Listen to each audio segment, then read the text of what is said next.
പത്രോസ് വരാന്ന് പറഞ്ഞിട്ട് എന്ത് പറ്റി? തിരക്കിലായിരിക്കും അല്ലേ? സാറേ, സത്യം പറഞ്ഞ അച്ഛനെ ഈ പണിക്ക് വിളിച്ചപ്പോ ഞാൻ വരില്ലായിരുന്നു. ഇതൊരു പ്രേതാലയോ സാറേ? പ്രേതാലയോ? പിന്നെ സാറന്മാരാണെന്ന് അറിഞ്ഞപ്പോ എൻ്റെ ഉള്ളൊരു ധൈര്യം കിട്ടി. ആ പെണ്ണിന്റെ കിടപ്പ് കണ്ട സഹിക്കൂല സാറേ. പിന്നെ പാവങ്ങൾക്ക് എന്തെങ്കിലും പറ്റിക്കഴിഞ്ഞാൽ ഒരാളും ഉണ്ടാവില്ല സാറേ. പോലീസ് നായ വന്ന് മണം പിടിച്ച് ആ പുഴക്കര വരെ ഓടിയെത്തി. എന്നിട്ട് വെള്ളം കുടിച്ചിട്ട് തിരിച്ചോടി. അതിന് ക്ഷീണം കാണത്തില്ലേ സാറേ? അങ്ങനെ എത്ര കേസുകളാ തെളിയിക്കാതെ കിടക്കുന്നത്. പോലീസിന് വലിയ ക്രിമിനലുകളുള്ള കാലമായിപ്പം. എന്നാ അവരെയൊക്കെ പോലീസിലെടുത്തുകൂടാ സാറേ?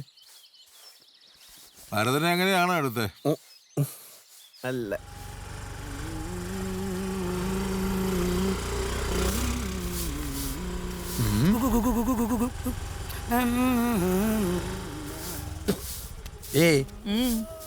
അതേറിപ്പോ ആ കോഴി വരുന്നുണ്ട്.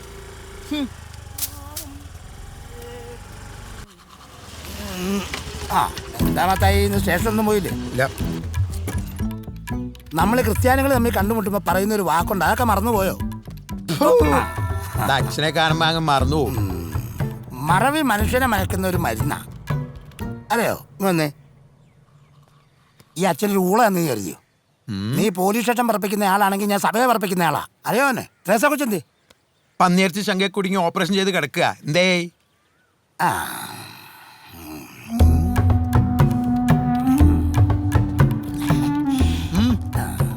എന്താ പത്തായി ഒരു വശപ്രശയൊക്കെ പോലെ? അതെ, ഈ പോലീസുകാരെല്ലാം കൂടെ കൂടി അച്ഛന്മാരെ കുരിശത്തിറക്കല്ലേ? അത് സഭ പൊറുക്കിയല്ല. ഞാൻ ഇച്ചിരി വീഞ്ഞു കുടിച്ചിട്ട് വരാം. ഓർത്തമാര് പഠിച്ചോട്ടെ ഇറങ്ങിക്കോളൂ. മോനെ വിനു, വീട്ടിൽ 2 വനിതകൾ വന്നിട്ടുണ്ടെന്ന് അറിഞ്ഞ് തിരുവാൻ കാണിച്ചാ? പെണ്ണിനേക്കാളും എനിക്കിഷ്ടം ദാ ഇങ്ങനെ 2 പുക അകത്തോട്ട് വിട്ട് സ്വർഗത്തിലേക്ക് പറന്നു പോകുന്നതാ. ലഹരി തോന്നിയ ഒരു പെണ്ണിനോട് മാത്രം, റോസ്മേരിയോട്. അവളുടെ പിന്നാലെ നീ കൊറേ നടന്നല്ലേ, എന്നിട്ട് അവസാനം എന്തായി? എടാ, ഞാൻ ഒരു കാര്യം ചോദിക്കട്ടെ. നീ അവിടെ ശല്യപ്പെടുത്താൻ നോക്കിയ കാര്യമൊക്കെ ഞങ്ങൾക്ക് അറിയാം. നീയാണ് റോസ്മേരിയെ കൊന്നത്.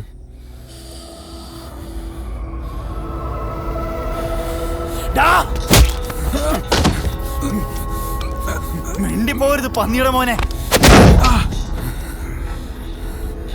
കൊന്നുകളയും ഞാൻ.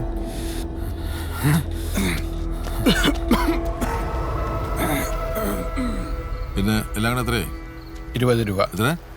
20 രൂപ. എന്നാ പിടി. ആ,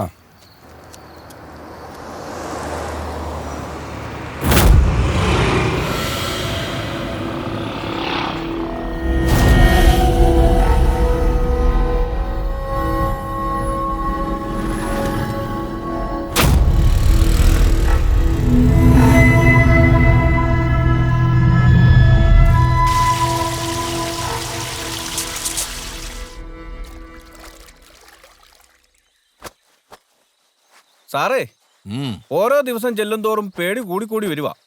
അധിക നാൾ ഇവിടെ നിന്ന ആ ചത്തുപോയ പെണ്ണുമ്പിള്ളയുടെ ആത്മാവ് എൻ്റെ പിള്ളേരെ അനാഥമാക്കും.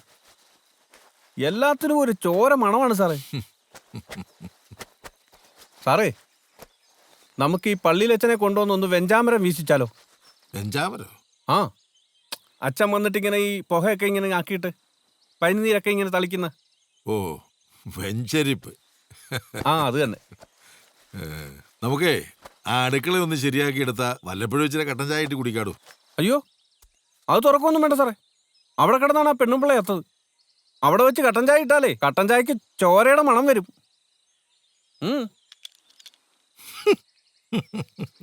എന്തോ പറഞ്ഞാലും ഒരു പേടിയില്ല, ചിരിച്ചോണ്ടിരുന്നോളൂ.